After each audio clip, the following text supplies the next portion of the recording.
And today we're outside the Royal Armouries Museum in Leeds, England. This is the home of what used to be called the Pattern Room Collection. Just an absolutely outstanding collection of firearms. Probably certainly the best publicly accessible collection of firearms in Europe, if not in the world.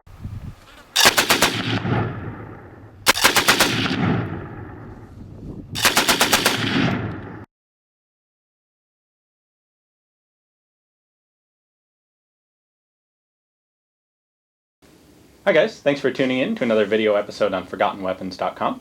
I'm Ian, and today I'm here with Jonathan Ferguson. He's a Curator of Firearms at the National Firearms Centre in the Royal Armouries in Leeds. They have an absolutely outstanding firearms collection, and we're going to chat a little bit, and he brought out a particularly interesting revolver for us to take a look at today.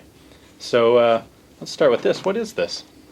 This is a single-action snap-haunce revolver, or early primitive flintlock revolver if you prefer.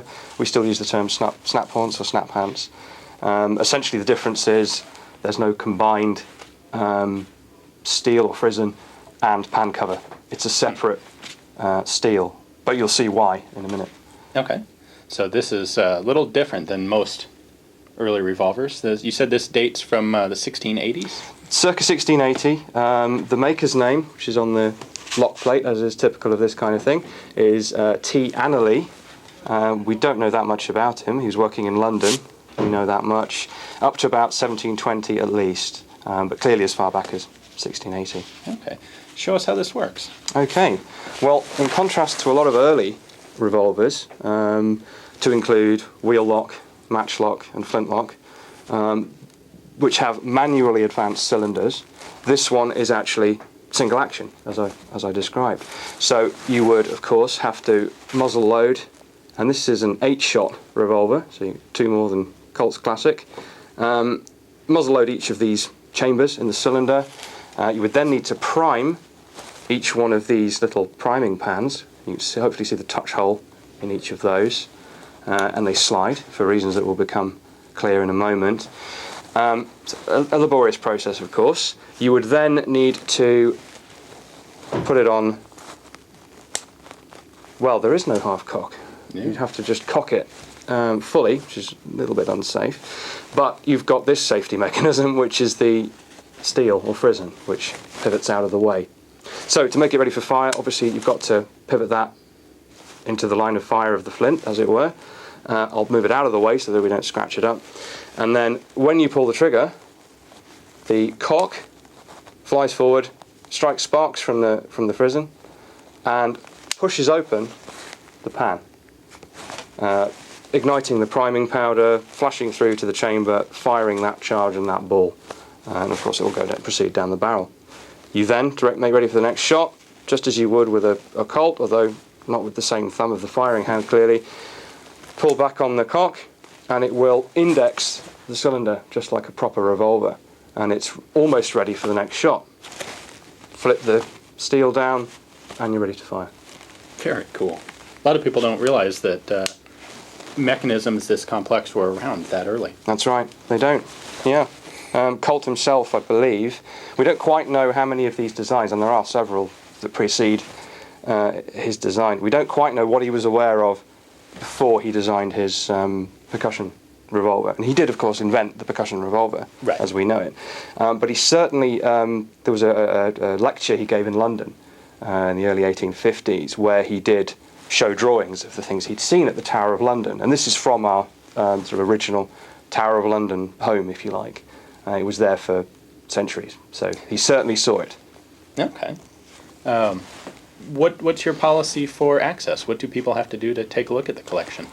Well, we have on the ancient side. We as you've discovered on your visit, we have a huge range of material going back to Henry's own guns. We've got several of at least two of his own guns. The gun shields that he commissioned for the Royal Navy. Mm-hmm. It's 1500s. Some things that are earlier, hand cannon, all the way up to the very latest equipment on the National Firearms Centre side of things. So, be it traditional museum collection or something more modern, you can write to us or email us. That's the preferred method. Okay. And by appointment, as a researcher, you can gain access to our collection. Give us an idea of what you want to see, and we'll sort something out. Okay. Yeah, we should point out this is part of the Royal Armouries, and there is a fantastic 4-story museum with all manner of, a little bit more common than this sort of thing, but a very good museum of arms and armor dating back several centuries. That's right. And yeah. That was cool. We took a look through that museum as well, and it's a fun one. It's well put together, well laid out, better lit than some museums we've seen, and free and open to the public. That's true. Our HQ site at Leeds is, as all national museums are in the UK, free. We also have a site down in Portsmouth, the Museum of Artillery, Okay. Fort Nelson.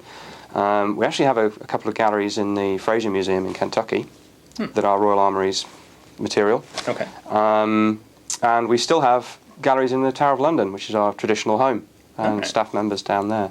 So we of course, field inquiries from the general public, and we also provide access to the general public. But if you want kind of serious access, periods of time spent with the collection in general, then it must be by appointment and by agreement. Okay. And there is, Certainly. unfortunately, usually a charge as well. So. Hey, you pay to play. Yeah. If that's what keeps the collection available and accessible and open. So, That's the idea. so we fully support that. All right. Well, thank you very much for telling about this cool piece. No problem. And letting us take a look through the collection. Sure. So, thank you. It's been a pleasure. All right. We've had an outstanding time here, and we would really like to recommend that if you're traveling to England, or if you're a really serious collector or a firearms enthusiast, I would say this collection is worth a visit just on its own. There are a lot of collections out there that exist but are closed to the public. You can't get in. Even serious authors have a difficult time getting in. The Pattern Room, the National Firearms Center, I should say, is really quite different. They do charge for admission. You have to make appointments, but the gallery, the arms collection, is accessible to the public. And like I said, it's just an amazing collection that they have. So we've talked to the staff down there. They're universally a great bunch of people. We had a great time. They're very helpful, very enthusiastic about what they're doing. We also went and visited the library in the Royal Armouries, which is a separate area in the building. Also an outstanding collection of documentation, especially on, obviously, British military developments and trials and testing and weapons. Also, several fantastic people who run the library, very helpful, and very happy to run into folks who are interested in the library, because I don't think it gets a lot of use most of the time, or not serious use. So, like I said, if you're ever in Leeds or in England, or interested seriously in firearms, you should definitely come take a look at the Royal Armouries. It will be well worth your effort.